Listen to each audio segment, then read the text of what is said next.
Hey guys, so this is my third rogue video, second rogue video for patch 7.0, which just hit a couple of days ago.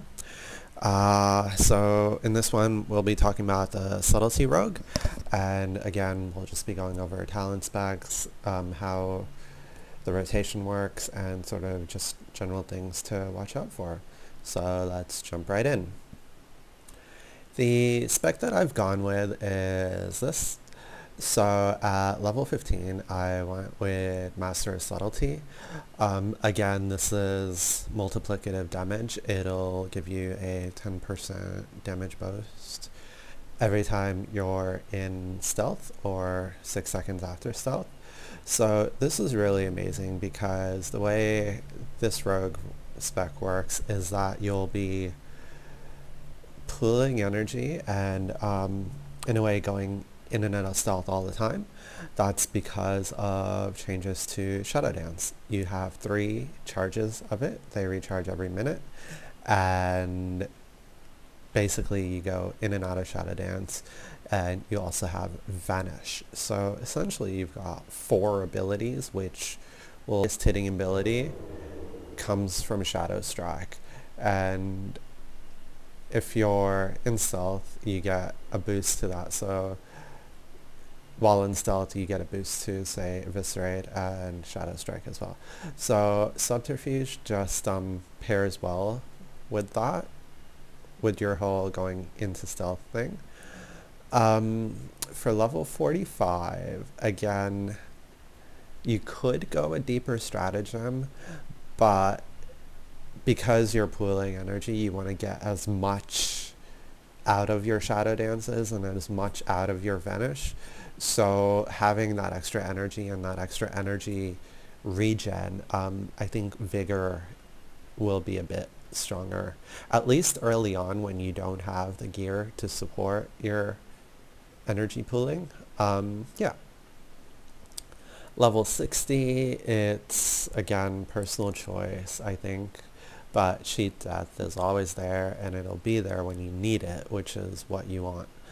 Level 75, Prey on the Weak, 10% boost to everyone's damage.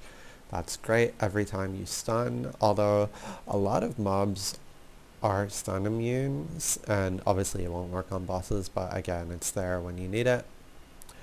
Level 90. So Cheap Shot and Shadow Strike generate 1 additional combo point. Your Shadow Strike is your main hitting ability. This is amazing.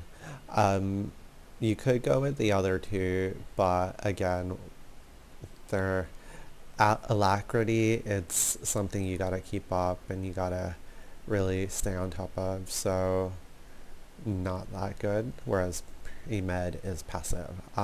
Again, Enveloping Shadows, it's another ability. Pre-Med is passive. You've got a lot going on in a raid environment. This is, I think, the better choice. And finally, Master of Shadows. So you get 30 energy whenever you enter stealth or Shadow Dance. So, as we said before, you've got 4 of those, roughly, in a minute. 30 energy times 4, 120 energy a minute. That's like a full bar, nearly, with Vigor up anyway, more than a full bar without it. That's amazing. It just makes the rotation a bit easier. So yeah, that's sort of what I've gone with. You can obviously, if you've got other ideas, just comment below and let's have a good old discussion. So, what is the rotation? So, for your rotation / priority list, basically how it works is you always want to start from stealth because you get all those bonuses while you're in stealth, so why wouldn't you take advantage of that? So you'll start with the Symbols of Death. You want to maintain that. You'll Shadow Strike as your opener. Get your Shadow Blades up. And then you want to Shadow Dance and get at least a couple of Shadow Strikes in. then you'll hit Nightblade. So if you ever cap on combo points in between that, and you've already got your buff up, just hit Eviscerate, and that is your opener. So once you've done that, you've started the fight, what's sort of your priority list? If you've got Vanish up, you always want to be using that, and then you want to hit Symbols of Death into Shadow Strike. That's the top of your priority, because what Symbols of Death does is makes your next Shadow Strike an automatic critical hit.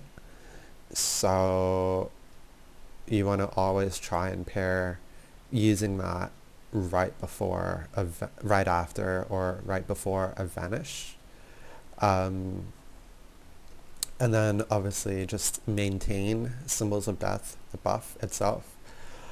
Shadow Blade's pretty much on cooldown unless there's a mechanic that you need to save it for, like a burst window. And then you want to hit Nightblade, Shadow Dance if you have at least 2 charges, because if you've got more than 2, so if you've got 3, you're not really recharging them, it's just sitting there, so you want to keep at least 2 up at all points.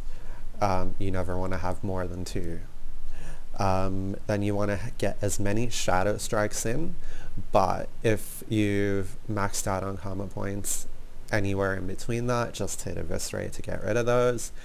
And if you're out of stealth and you can use it, just backstab at the very bottom of the priority list. So we'll go take a look at what that will look like. So you start off with Symbols of Earth, Shadow Blades, Shadow Strike, Eviscerate, Shadow Strike, and then you want to keep Nightblade up, go back into Shadow Dance, Shadow Strike, Eviscerate, Shadow Strike, keep Nightblade up, go back into Shadow Dance, Shadow Strike, Eviscerate, Shadow Strike, Eviscerate, go back in, Shadow Strike, Eviscerate, backstab a couple of times, and finish to keep Symbols of Death up, Shadow Strike, Eviscerate, Shadow Strike, Shadow Dance, Shadow Strike, Eviscerate. I messed that up, should have been a Nightblade. That's the general idea. Obviously I'm not as good at this one as I am with Assassination, and you won't really see the type of burst with this. Like, Assassination, it's all about burst. You've got all these things and they bam. With this, it's higher peaks but more of them, so in a way you have lots of peaks and troughs, whereas with Assassin it's more peak and then really low for a bit, for at least a minute. With this it's a lot steady damage. Yeah, anyway. And that, folks, is the Subtlety Rogue. If you found that even mildly informative, watching me struggle, please don't forget to like, comment, and subscribe. What is up with that crotch? Yes, anyway, don't forget to like, comment, and subscribe. Thank you.